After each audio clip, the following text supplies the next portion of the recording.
How's it going, everyone? James Lynch here for Odds Checker US, doing my preview of Saturday night's UFC 261 main event, which sees welterweight champion Kamaru Usman take on Jorge Masvidal in a rematch. If you guys remember, they fought last year with Usman winning a decision in that fight, although Masvidal took that fight on very short notice, had to cut a lot of weight, and obviously did not come out on top. And this card is going to be taking place in Florida at the ViStars Veteran Memorial Arena. There's going to be fans. It's the first time since before the pandemic there will be fans in the arena, so keep that in mind when you're placing your bets. Some fighters, they perform better when they had a crowd in the arena, so keep that in mind when you're looking to place your bets. Also, the cage will be bigger. Normally the UFC's been at the Apex since the pandemic. Usually a smaller cage means more knockouts.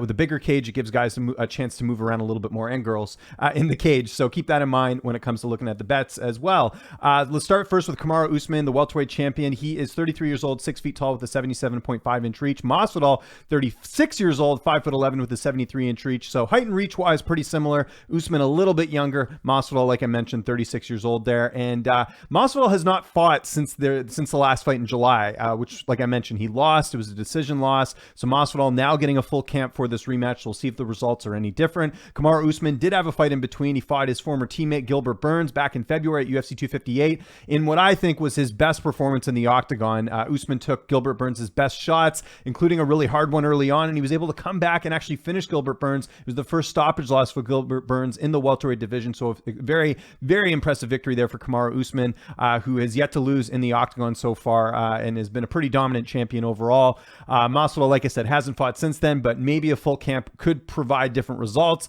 We know what Masvidal is good at. He's got really good stand-up. He's got knockout power, but consider the fact that Usman, like I said, took Gilbert Burns' best shots. He's fought a lot of good strikers and still come out on top. Usman puts on an incredible pace as well. And here's the thing with the fight. Even if Usman feels like he's not getting the best of Masvidal in the stand-up, he can always revert back to his wrestling, and that is a weakness of Masvidal. He has struggled in the past with superior wrestlers. So, if you're looking at this fight from an odds perspective, Usman is about a 4-1 favorite, and I agree with the odds here. I think Usman has a very good shot of winning this again. Is it worth it taking a shot on Masvidal? I really don't think there is. Even at that dog money that you're getting Masvidal at right now, I don't see him going out there and knocking out Kamaru Usman. I don't see him surprising Usman. Usman's seen everything that Masvidal's thrown at him, full camp or not. I think Masvidal will perform a little bit better, but I still see Usman going out there and getting a dominant win. I think the big question in this fight is, will Usman finish Masvidal, or will it go to the judges' scorecards? I lean more to a decision in this one, just because Usman hasn't finished a ton of his opponents. I know his last fight he did, but in general, if you look at the overall body of work, Usman mainly does go the distance. And even that finish he had against Colby Covington, that was a late finish. So typically Usman not known for finishing his opponents. So if you're looking for some value, maybe you look at the Usman by decision prop. I do think it probably goes that way again. So I want to know what you guys think in the comment section below. Who are you picking? Do you think Masvidal has any value this weekend? I don't think he does. Curious to get your thoughts on that. Follow me on Twitter and on Instagram at Lynch on Sports. And make sure you subscribe to this YouTube channel at Odds Checker US, where you can find my interviews with fighters and my breakdowns every single week. Hope you guys enjoy the fights this weekend. I will see you guys soon.